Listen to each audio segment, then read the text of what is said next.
Hey everybody, welcome back to the channel. What you're about to witness is a good reason that the Liberals are not doing so hot. They can't even answer simple questions, whether it's at committee, with the media, or even in the House of Commons. Yet they expect us to trust them with continuously running the country, their policies, all that stuff. Right here, we're going to have Melanie Joly, who in my opinion is one of the rudest ministers that we have. She's very condescending, especially when she talks to the media. And here on Vashi's show, she's asked 6 ways from Sunday in regards to the defense spending. Keeps avoiding the question, keeps dodging it, and Vashi keeps pushing. And this is her response to that. But fundamentally also, it's about us, it's about North America. Just one final question, and to respectfully challenge you, Minister. Again, I'm not taking away from the additional investments that you've made in defense, but they don't come anywhere close to what NATO's expectations were. Prior to July, your government had not even assigned a date by which they would meet the NATO targets. If you were in fact planning for the possible eventuality of another Trump administration, would that not have been something you took more seriously in the last number of years, instead of waiting until just this July to say, okay, we'll finally do what we agreed to do almost a decade ago? I think what the Americans will look at also is how much we're investing here at home, and also how much that will have in terms of impacts in our economy and their economy. Buying 88 F-35s is creating jobs on both sides of the border. When we're investing in icebreakers, and let's remember, the US doesn't have a lot of capacity in terms of icebreakers, we do. And so we can help them through that, and we'll be creating jobs, of course, in Canada, but also on the other side of the border. And that's why we signed the new Ice Pact agreement with the US and with Finland. And we'll continue to do that as a procurement process is speed up, because of course we need to make sure that while we're increasing the budget, that we're allocating the money, that we can hire new people being part of the Canadian Armed Forces, which is a fantastic opportunity, and also we're investing in the equipment that is much needed. Just very quickly though, can you be explicit? Are you willing to speed things up? Are you willing to spend more quicker? Because that is what Kelly Craft is saying is necessary for your government to do. That July commitment took too long to arrive at, and that it's going to take too long to get to 2032. Are you willing to change anything beyond what you've already laid out?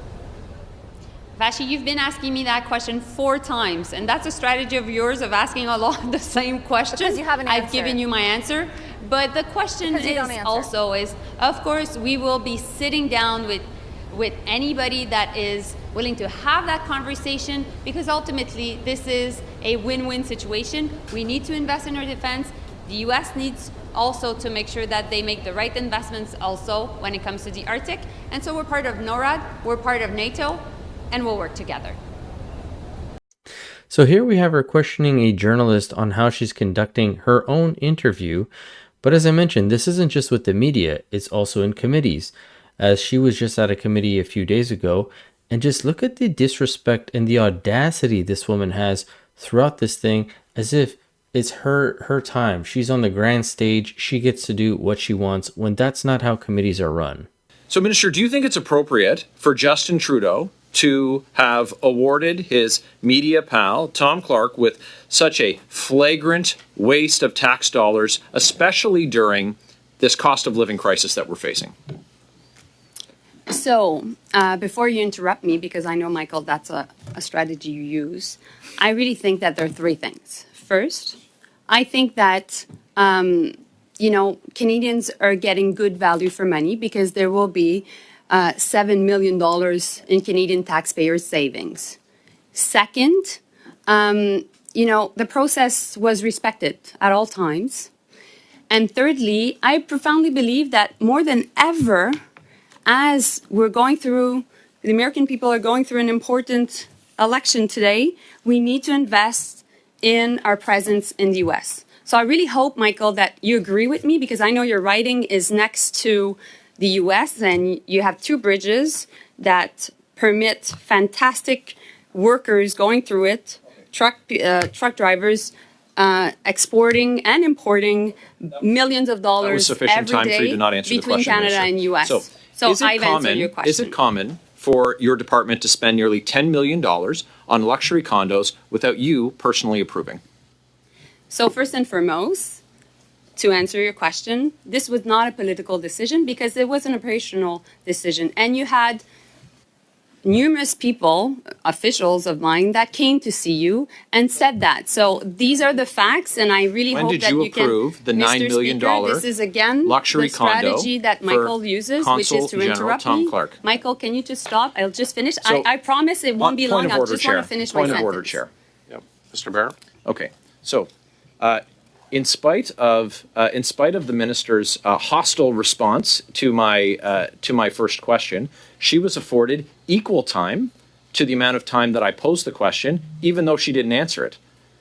I asked a second question, and she was afforded equal amount of time to the length of the question, and she was able to do with that what she wished. Now, if the minister wants to interrupt me, that of course is not in order at this committee. So, Chair, could you please provide clarification to the minister that she will be afforded the same amount of time to respond as the amount of time that I pose the question? Actually, it has been the practice of this committee that it is the member's time. So if you wish to take 5 minutes for a question and provide 30 seconds for a response, that is your decision, Mr. Barrett, but it is the committee member's time. Go ahead, sir.